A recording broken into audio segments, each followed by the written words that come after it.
Hello, Eurovision friends. Thank you so much for coming to my channel, Eurovision Histories. Yesterday was the pre-party España in Madrid, 2024, of course, and I want to give you my first impressions of the clips that I saw of the performances. This is the first time we saw some of these songs live, performed live, and that is really interesting. And also the first time that we saw most of them in the same setting with similar prerequisites, so it makes it easier to compare them. And that is what I want to do in this video. I wasn't there, so this is based on clips, so take it with a grain of salt what I'm saying. I'm just giving you my first impression. I'm going to talk about all of them that I found a clip for at least. So the first one I wanted to do like in the Oscars and talk about one of the best ones first. Musti, I mean, amazing, amazing vocals. It sounded like the studio version. I'm going to say that about a lot of these. I think a lot of the vocals were pretty good for a pre-party. The video quality that I saw wasn't great, and it's just a pre-party and they already sound very good, most of these artists. So I'm really happy about this year and for all of them that they are able to, showcase their talent. And Musti did so very, very much. You really have the vocal tone, the emotion, everything came across. He takes the jacket off at some point and is topless, basically, which adds to the drama of the performance. He then went into the crowd at the end of the song, which also added a lot to it, I feel like. And you really see that he feels and lives this song, and that is amazing. And then he went back up on stage and he did an a cappella thing with the crowd. What you do notice a little bit is that the song takes a long time to really get to where it's going, which I think is a good thing. But for a party like that, you kind of notice that people were getting a bit, and he was like, Madrid, come with me. I'm gonna take you to where I'm going. So yeah, I think for Eurovision, that's not as important, but for a pre-party like that, that was a bit noticeable, but still an amazing performance. Then Khen. Some people were worried about the vocals. I don't really know why, because she was a stand-in vocalist. She has a lot of experience, and the vocals here seem very, very good, I have to say. A little pitchy at some parts, but that doesn't really matter. And you also notice her stage presence. She's kind of a diva in this and strutting about, and that's really good. The choreo seems to be like in the music video, so there's a lot of stretching going on during most of the song, and then you have the dance break where she really goes off into a good choreo, and I think that's a good thing to do it like that, because then she can focus on her vocals during the other parts of the song. And the crowd really went for this, and yeah, she's gone up in the odds, which makes a lot of sense. I'm going to talk about the odds a little bit as well. Maybe I'll do another video later on today. Then we have Hera with Scared of Heights. You did notice that a lot of people were talking a little bit during the performance, unfortunately, and that happened during a few of these, which I always find a bit disrespectful for these artists that travel so far. But anyway, she has a good voice. We knew that. She has a lot of stage presence, and again, someone who, she really belongs in a pre-party like that. She belongs in Eurovision. She's the kind of artist that just belongs to us as a community. I feel like she is a diva and an icon, and I think, yeah, well done, Hera Björk. It did seem a bit subdued compared to some of the other performances because the song is the way it is, but this is one of my guilty pleasures, to be honest, this Eurovision season. Then Bambi with Doomsday Blue. They were good, I think, but a bit of oomph was missing from this performance. Like when you compare it to other songs in that vein, like Meada or Baby Lasagna, the metal parts were not oomph enough to really stand out. I feel like it wasn't a bad performance, but I think also the backing dancers add a lot, and they didn't have the backing dancers this time. So in Eurovision, I'm expecting it to be more impactful than it was here. Luna and the Tower. I really noticed in this lineup that she is really the only one with this vocal tone. It's also kind of the only song in this vein, in this radio, between ballad and like mid-tempo, basically. And I think that will help it stand out. I think she has a great stage presence. I like the outfit as well. And she sings this well, even though in the end there were a few parts that sounded a little bit off, but not too noticeable at all. Then we have Windows 95. So every time I see that picture, I have to laugh a little bit. Henry, the guy who's not Windows 95 man, sings really, really well. But in this video, you also notice how repetitive the song really is, because it depends 100%, I think, on the staging and then everything that's happening during the performance, like you see in the image here. And when that's not there, you focus more on the song and you notice that it's incredibly repetitive. It's still fun and it's still a good vocal performance by Henry especially, but not by Windows 95 man so much vocally, I have to say. But yeah, if the staging is missing, you really notice that it's a song that depends on the staging here. SAR Bonich, first of all, I had her very low in my rankings, and I'm still not a big fan of the song, but that doesn't mean that I wish anything bad or anything like that. She seems like a very sweet girl. I saw a reaction video to her being drawn first in the semifinal, and she was just over the moon. So I'm really happy for her. I'm also happy that she brought some backing dancers. I think the crowd enjoyed that quite a bit. And she sings this really well, and she did the choreo for the pre-party, which is a plus, and kudos to her for doing that. And I still think she has this very smoky, specific vocal tone, which adds a lot of character to the performance. And so she has improved in my eyes, and I think that she will get a pretty good result. Still not sure that this will qualify. Then we have Raven and Veronica. I mean, perfect vocals, it seems like. Even the higher parts, I mean, it is incredibly impressive that they are able to do that, all of these artists, but also her. And she's just strutting about that stage, which gives her this air of a diva and of a performer that is really sure of what they're doing. And she had a dancer, if I remember correctly, which added a bit of interaction as well. So this is really, really good. And I kind of noticed that I do like the song a bit. I have not listened to it a lot in the last few days. But yeah, it's a good song, I think. And she performs this really well. I'm kind of repeating myself, but it's true. Natalia Babu didn't have the backings that you see here. It was her on stage with the violin. And so it's a bit like the national final performance. Even the vocal performance was quite similar. And so there's not that much to say about it. I do think that it's too static to stand out, and they should think about the staging, I do think. Bessa and Titan, she also did a lot of strutting around. I liked the glittery outfit. The voice was pretty good, was very good actually. But compared to all the other songs we have, it seemed very subdued and quite, not outstanding in any way. It's like, it's there and it's good, but it's not 100% noticeable in a way. But I do like her and I wish her all the best.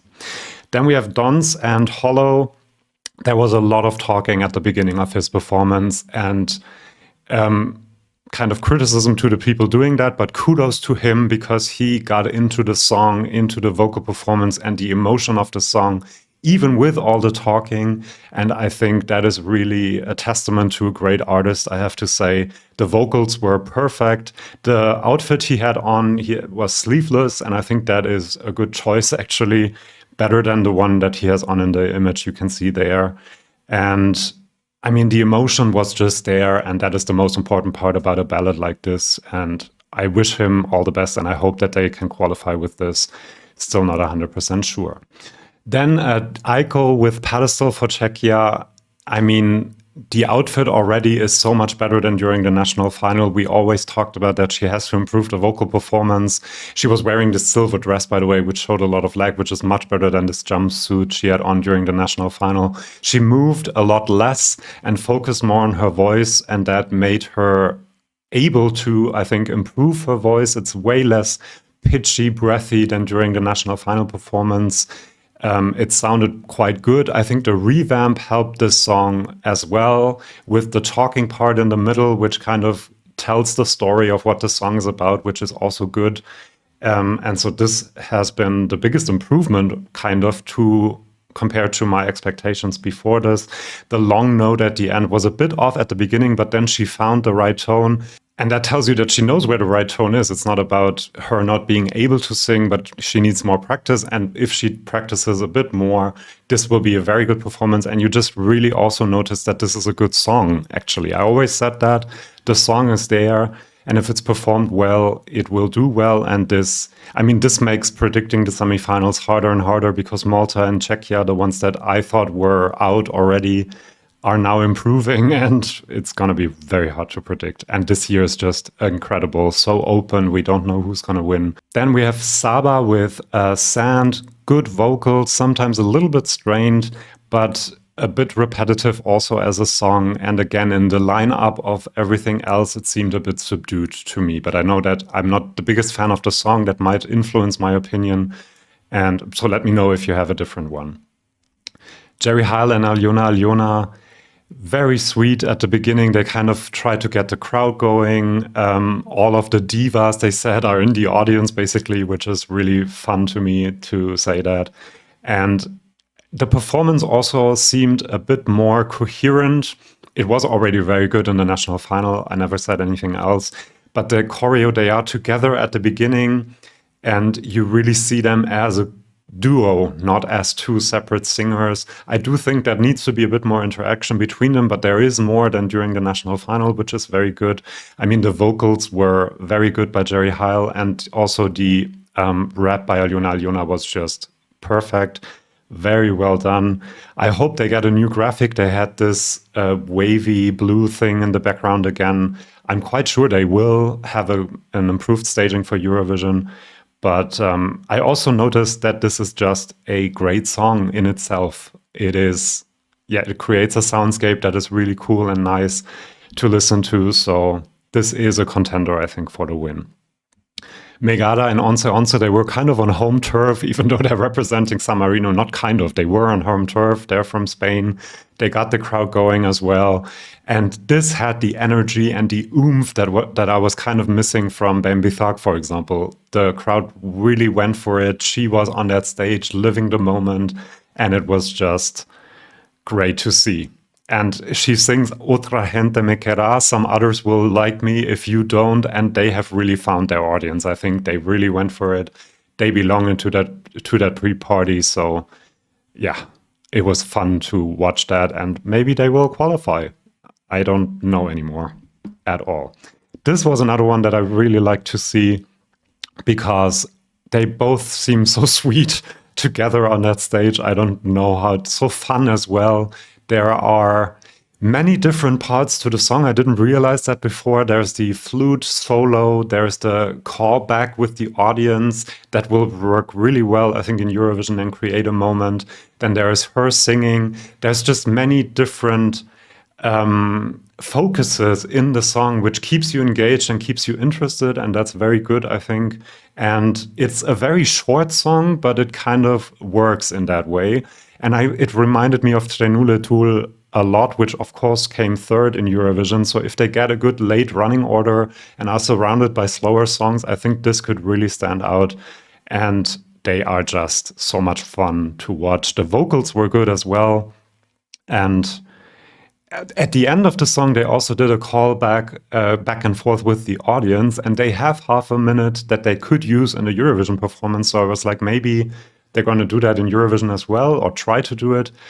I don't know if they can actually, but that would be quite an addition to this performance, I think.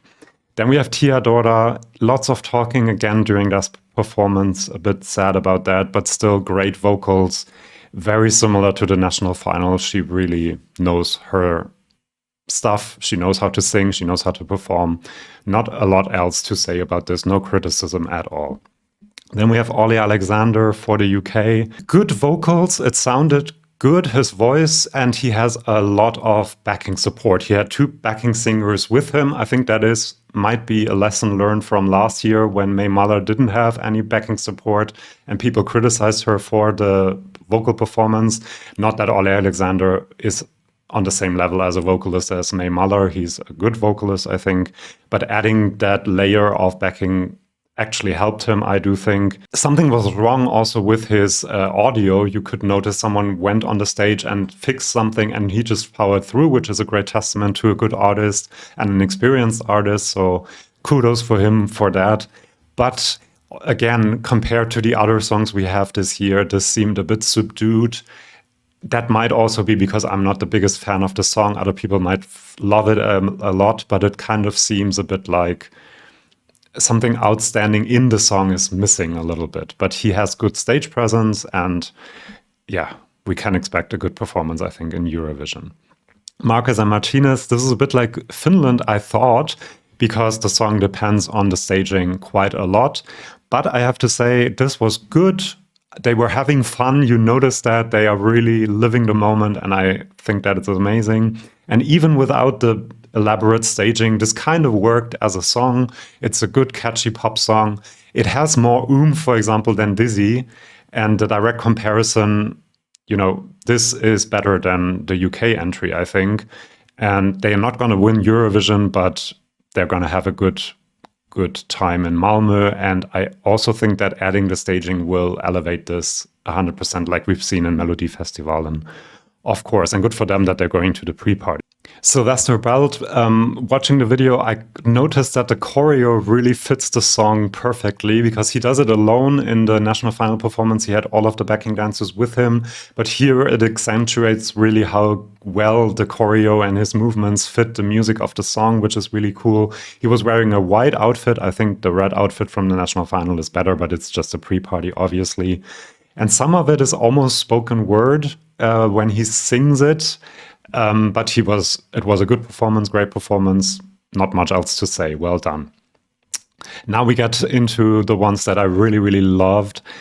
I mean, this is, I think, now my favorite song. It is so beautiful, the way it develops with the music. And she sang this at the pre-party perfectly. And she adds some variations to the vocals, some layers that we don't have in the national final performance or in the studio version, which also shows you that she's comfortable with the song. She can change something spontaneously. And the grito really, even though it's a video that doesn't have the highest quality and it was a pre-party performance, the grito, the scream at the end that she does, gave me goosebumps again.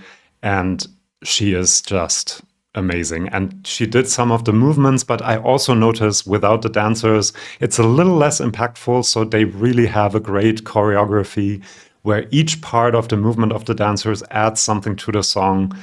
And we will have the dancers and the choreo at Eurovision, so that will make it even more impactful. She wore a cool suit with red stuff on it. I can't explain it. That looked really, really cool. She had a different outfit on for the performance. Then we have Nebulosa, who were, of course, on home turf, but I think for all of the pre-parties, this will be quite similar. The crowd went wild. They loved it. She had the backing dancers with her, or at least one of them, I think. The vocals sounded pretty okay, actually, but she did something really smart, which is the long note at the end. She just held the microphone to the audience, who, of course, were already going with her. And so she didn't have to do that last note, which was a bit off in the national final. So maybe she can do that in Eurovision. This whole callback with the Sora Sora with the audience. At the beginning, it needed a bit of time, but at the end, they were all chanting it with her. And this will be a moment in Eurovision. This was so fun and so entertaining. The outfit I liked as well that she had on. I mean, what else can I say? It's just such a fun performance. And I mean, Nebulosa with that audience in Madrid at a Eurovision pre-party, it's just a symbiosis that works 100%. And that's why it was also so fun to watch. Now we have Angelina Mango with La Noia. I mean, every performance she does seems very spontaneous. She just goes with the flow of the music, and she does so here as well. She wore a black flowy dress, which adds a bit of elegance to the performance. I'm not 100% sure yet whether I would want her to wear something like that for Eurovision as well. But the perfect vocals, I mean, incredible vocal performance every single time. She moved about that stage. The energy was there. She lived the song. And this is the first time in a long time that an Italian artist is participating in the pre-parties. And good for her. For the graphics, they had in the background some chilies and some, you know, the words of the song. I'm not sure whether this is for the pre-parties or whether they want to use that at Eurovision. that part I wasn't 100% sure about, but anything to do with her vocal performance, her dance, her choreo was just amazing, and this is definitely another contender for the win in May. Now, this is the big one. I'm going to talk about the pre-party performance and the live performance we have from Swiss Television, which also came out yesterday, was pre-recorded before. Nemo is vocally, this was the big question, I guess. If you have a song like this that goes through so many register changes and different parts of it, you really have to have a vocalist that knows how to do it. And Nemo is 100% on point. The operatic parts were great. The rap part was great, both in the pre-party performance and in the television performance. The poppier parts are performed really well as well. And this is something that I didn't expect 100%. I think this was more in the television performance. In the slower piano part of the performance, they got on their knees and the voice almost breaks. And the emotion is there as well. So it's a out there performance, experimental. The vocals are there, but the emotion is also there. And I think that will make it a contender. That's the reason why it's now second in the odds and increasing rapidly. I mean, this could actually win Eurovision, I'm quite sure. The outfit in both performances, I'm not 100% sure about, but it's their choice and they have to be comfortable in it, and I think they are. You see that the energy is there, they live the song, it's their story, and so perfect. This is a big contender for the win in May, I'm quite sure. And then we also have another big contender, which is Baby Lasagna. He didn't wear this outfit that you see in the image. He wore the Village Boy outfit from the music video, which I prefer a lot because it helps tell the story. This was an incredible performance as well. The vocals were better, I think, than in the Croatian national final already, so he has improved already. The energy was incredible. The growl in his vocals really came through, even with the bad video quality of what we have. The crowd went wild with this. It felt like a Eurovision winner-worthy performance, and I think that it is, simply. The dance break where they only do this, I think that they could come up with something even more impactful, but otherwise I am just really on the Baby Lasagna train, and I think he has a lot of possibilities to win this year, even though Switzerland is coming for him right now in the odds. And then last but not least, Nusa Buzaladze. I think she performed her song, but I couldn't find any video of it. She did perform Hurt by Christina Aguilera. Amazing vocal performance, so we don't have to worry about her being able to perform the song. Amazing. And here, the label blocked the video of the full performance, but I saw a few clips. The vocals that Isaac has are incredible. The vocal chops he has is going to make this stand out. I think he might get quite a few jury points actually, and we might not come last this year, maybe. There seems to be a bit of a revamp in the song. The beginning of the song was a bit lower, the music, and so you can focus on his voice, which I think is a good decision. He was in it 100%. The energy was there. He was living the moment. Again, a lot of great performances, and I'm just really, really excited to see these live with the Swedish television team capturing every moment. This is going to be a great Eurovision, I have to say. Let me know in the comments what you thought of the performances, which one was your favorite, which one wasn't so much. And then please subscribe. There will be reviews of the other pre-parties. I'm going to do a prediction on who will be the Eurovision winner tomorrow. Maybe I'll do a video on the odds today because so much has happened since this pre-party and the Swiss television performance as well. So do subscribe, and I'll see you for my next video. See you then, and bye-bye.